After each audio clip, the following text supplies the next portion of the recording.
Hello. हाँ। का हो करे जा? बोला। का करत हो? कुछ ना बैठल ही। तब का विचार बा? जोन बोला। तब 14 के सुनतानी कि वैलेंटाइन डे है। हम्म। तब मिले के प्लान बा कि ना? हाँ। तब अबू ना? हाँ, काहे ना आई। हाँ हाँ, चला सब केहू मनावत हो तो हमनियों के मनावल जाई। हाँ जरूर। कैसे बात करते हैं?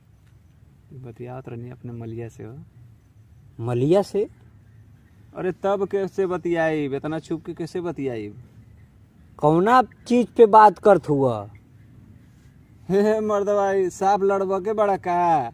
अरे 14 तारीख के वैलेंटाइन डे है तो सब के अपने मलिया से बतियावत मिले बदी तो हम ना बतियाई।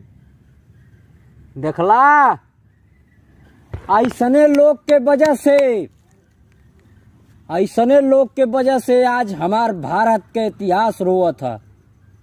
14 फरवरी के 40 जवानन के शहादत केहू के याद नहीं खे, लेकिन माल से मिलल जरूरी है। करे खातिर देखा कैसे कैसे पाबंद लगावत हुआ। तो बाबू हम तो के बता दी कि जे दिन कौनो परिवार के कौनो सदस्य अगर कौनो त्योहार के दिन मर जाता तो उ त्योहार तू जानत होई बा कि उ परिवार फिर कबो ना मनावेले जब तक कि ओकरे घर में वही त्योहार के दिन के उ पैदा ना हो जाए।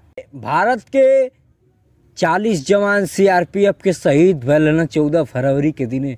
तो हमन खाती उ दुनिया का सबसे बड़ा मायूसी का दिन है, दुनिया का सबसे बड़ा शोक के दिन है।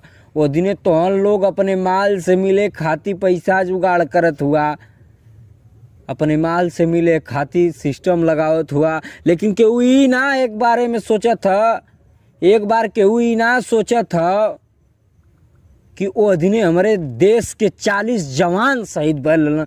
40 जवान का मतलब 40 परिवार का राजा, 40 परिवार का खर्चा खेवैया, 40 परिवार का रखवार, 40 परिवार का चिराग डूबल है।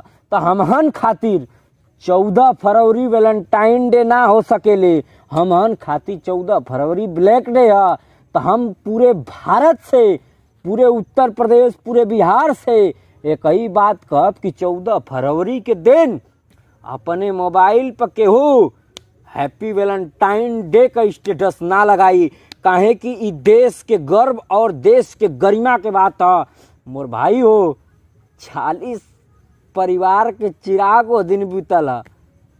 आखिर कैसे हम वो दिन खुशी मना सकत होल जा।